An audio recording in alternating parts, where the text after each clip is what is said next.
It is so much fun for me to be here with you all because I've worked so much with the Coptic community and the Christian community more broadly in Egypt for a number of years. And I just want to say you do not have a greater advocate than you have in Lindsay. Now, when I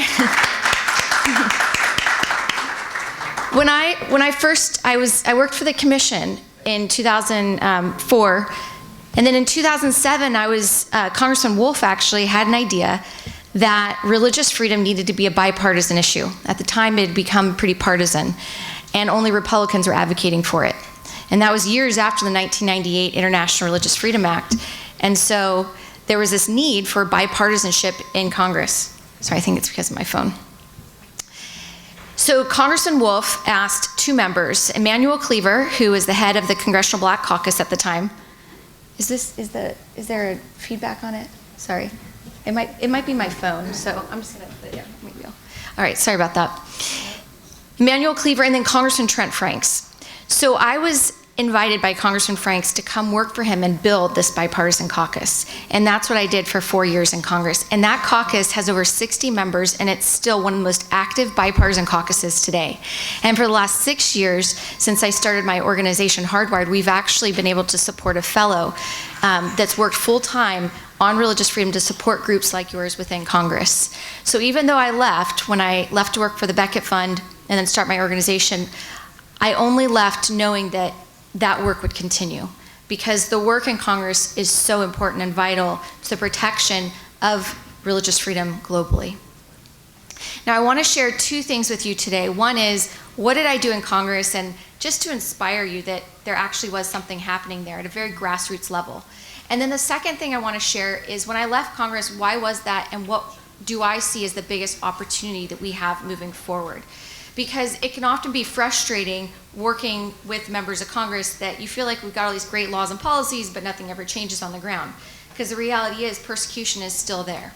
Now, one of the positive things that's happened in the last 10 or so years, and especially with what Coptic Solidarity has done, is that you've been able to coalesce a lot of the groups working on issues of religious freedom for Coptic Christians and the Christian community generally, so that when people come to congressional offices, there's one voice. Now, Congressman Wolf had mentioned that he often heard many voices, and that's the same thing I heard.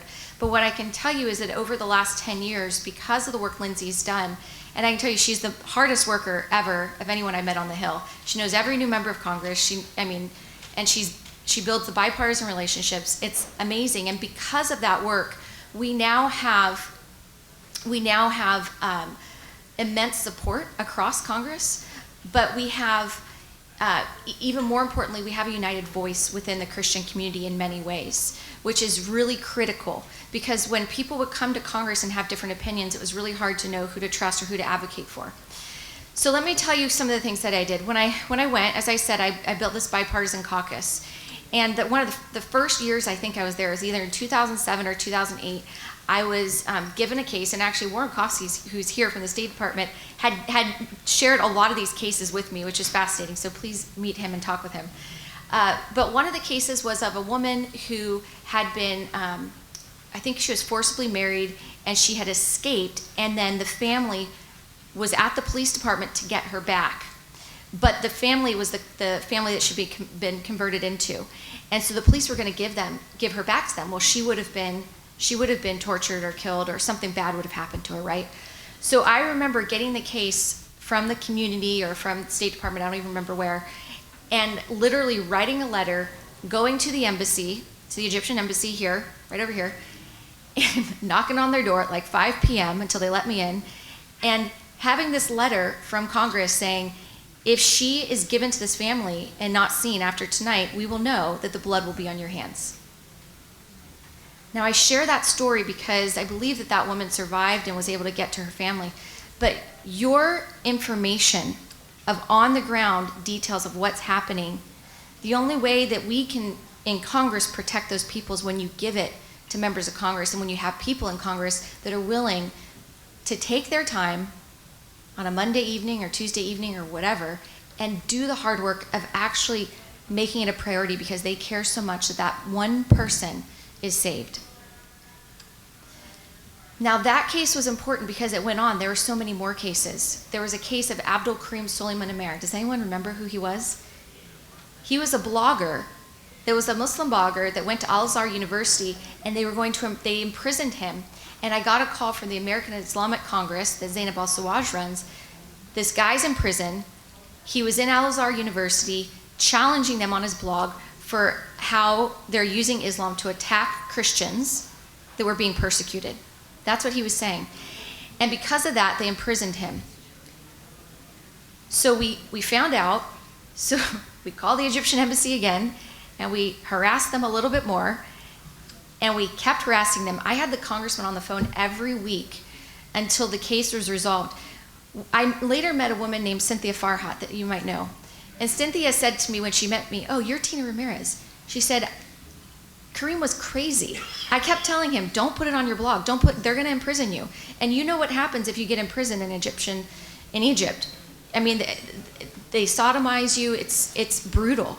And after a few weeks, when he was in solitary confinement, we found him, and we made the Egyptian embassy know that we knew of his case. And because of that, he's alive today. And not only that, but several years ago, when you had an attack on the Coptic church, and then you had the start of a revolution, who was there standing side by side with the Christian community to defend them? Karim Suleiman Amer, this secular Muslim blogger that said Christians had an equal right in Egypt, and he would defend it to his death. That's the power of just one person. I could go on and name so many more stories. The Egyptian government likes to wine and dine members of Congress and their congressional staff. So they take us on trips over there. So I said, okay, I'll go. The only reason they invited me is because I'd have the congressman, I wrote an amendment for the congressman to a spending bill, Egypt's big spending bill that they get every year, that said that the funding would be cut if it would be conditioned on respect for religious freedom. And the embassy called me and they said, "Tina," he was on the floor, the congressman, like, "What does this mean?" I said, "Well, we're going to cut your funding because you're persecuting people." And they didn't like that. So they said, "Well, come to the country and see what it's like." So the amendment didn't go through, but it scared them. So I went, and I remember all the staff went, drank, did their thing, went to the pyramids. I would, instead of going to those little vacations, I went and had other meetings with the Christians to understand better what was happening. There were a couple of twins that had been, they were taken from their mother at the time. This was like 10 years ago. There were a number of cases. And I remember being in one of the meetings, and the security officer called the lawyer I was with and said, "Why are you meeting with Tina Ramirez?" So of course they're monitoring everything you're doing, but they got scared. Shortly after that, because we kept pushing and pushing and pushing, there were some changes. But you have to be vigilant, and that's why what Coptic Solidarity does on the Hill is so important. And yes, the legislation is good, these big things, but quite honestly, it's those individual cases that make them know that you know every single Egyptian Christian that's being persecuted, and none of them will be forgotten. That's what makes them know that you're watching. And so it's so critical. And so I would continue to do that through Lindsay and through the work that you do. Get that information to Congress. Now, I want to share what I've been doing since then, because working on these issues, you're putting out so many fires and you feel like you're never getting at the root cause of the problem. And so I left Congress about 9 years ago, and 6 years ago I founded an organization called Hardwired. And it's called Hardwired because I believe we're all hardwired for freedom. That's what we're made for, the freedom especially to worship whoever we choose, right? And when I started it, we do two things. We provide education and training. And the reason we do that is we want local leadership to defend religious freedom in countries where it's most at risk. And so we started first in Sudan, and we trained lawyers and advocates, and they trained more lawyers and advocates and had this huge ripple effect. And what was so exciting was to see how those people that we had trained and that they had trained began to defend people that were in prison at risk of their own life, even when they weren't the same faith. And those people are still advocating today. Many of them were Muslims defending Christians, which is really powerful because you often need the majority if you're a minority in the country to survive. And then we went into Iraq, and now we're working with lawyers in northern Nigeria. And next week, or in 2 weeks, I'm going to be on a flight to Egypt, where we've been trying to engage, and I'll tell you about that in a minute.